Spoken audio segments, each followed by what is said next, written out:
Shalom saudara terkasih, sangat berbahagia dapat berjumpa dan bersekutu dengan Anda para pendengar.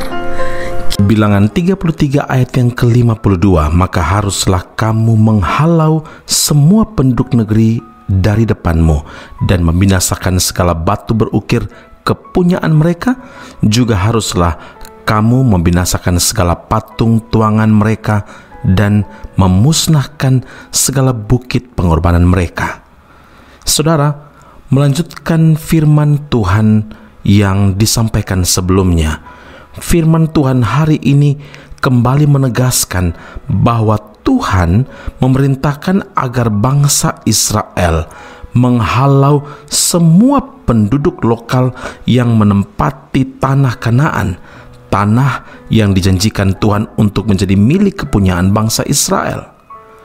Pertanyaannya, mengapa mereka harus dihalau? Saudara, karena perbuatan penduduk lokal di sana sangat jahat dan mengerikan, seperti dikatakan oleh pemazmur dalam Mazmur 106 ayat 37 dan 38, mereka mengorbankan anak-anak lelaki mereka dan anak-anak perempuan mereka kepada roh-roh jahat dan menumpahkan darah orang yang tak bersalah, darah anak-anak lelaki dan anak perempuan mereka yang mereka korbankan kepada berhala-berhala Kanaan, sehingga negeri itu cemar oleh hutang darah.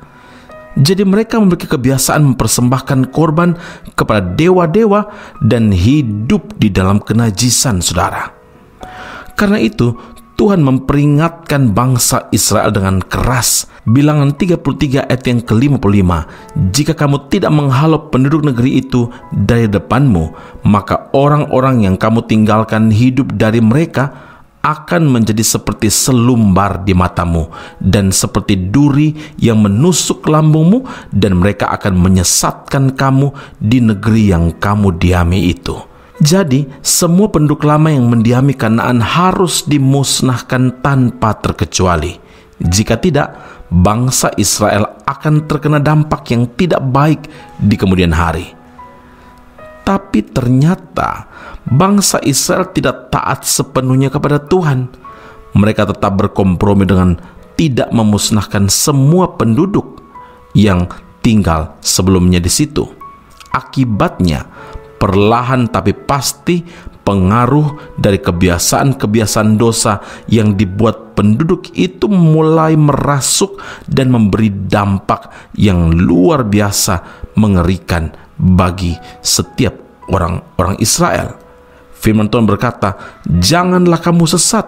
Pergaulan yang buruk merusakkan kebiasaan yang baik. 1 Korintus 15 ayat yang ke-33.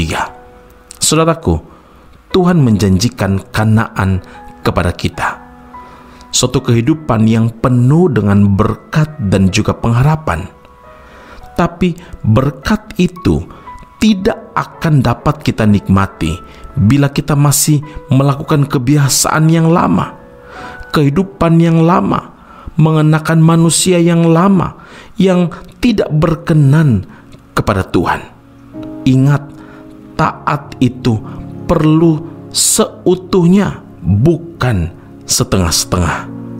Karena itu jangan sampai dosa menghalangi kita untuk menikmati janji-janji yang disediakan Tuhan bagi setiap kita. Karena itu, hiduplah dalam ketaatan kepada Allah seutuhnya. Amin. Mari kita berdoa. Bapa di surga, terima kasih Tuhan, hari ini kisah lanjutan yang Engkau nyatakan kepada kami, supaya kami pun hidup tidak seperti orang Israel yang setengah-setengah hidup dalam ketaatan. Tuhan inginkan kami seutuhnya taat, tidak berkompromi dengan dosa. Hari ini Tuhan, pelajaran penting Engkau nyatakan kepada kami bahwa dampak yang mengerikan dialami oleh bangsa Israel ketika mereka tidak taat, mereka tidak melakukan apa yang menjadi kehendak Tuhan. Hari ini kami mau hidup berkenan kepada Tuhan. Maka yang Tuhan inginkan adalah kami harus menanggalkan manusia lama kami dan mengenakan manusia baru, manusia yang hidup takut akan Tuhan, manusia yang hidup taat akan firman Allah, yang juga taat untuk mengikuti perintah Allah, perintah Roh Kudus yang selalu bertahta di hati setiap kita yang percaya dan berserah diri kepada Tuhan. Terima kasih Bapa di surga, kami tidak mau dosa dan pelanggaran kami menghalangi janji-janji Tuhan yang sepatutnya kami nikmati, yang sepatutnya Engkau sediakan bagi setiap kami. Terima kasih Bapa di surga untuk peringatan Tuhan ini, meteraikan firman dalam kehidupan kami melakukannya dalam kehidupan kami hari lepas hari. Dalam nama Tuhan Yesus kami berdoa dan mengucap syukur kepada Bapa di surga. Haleluya. Amin. Tuhan Yesus memberkati Anda. Sampai jumpa. Keep on growing and never give up.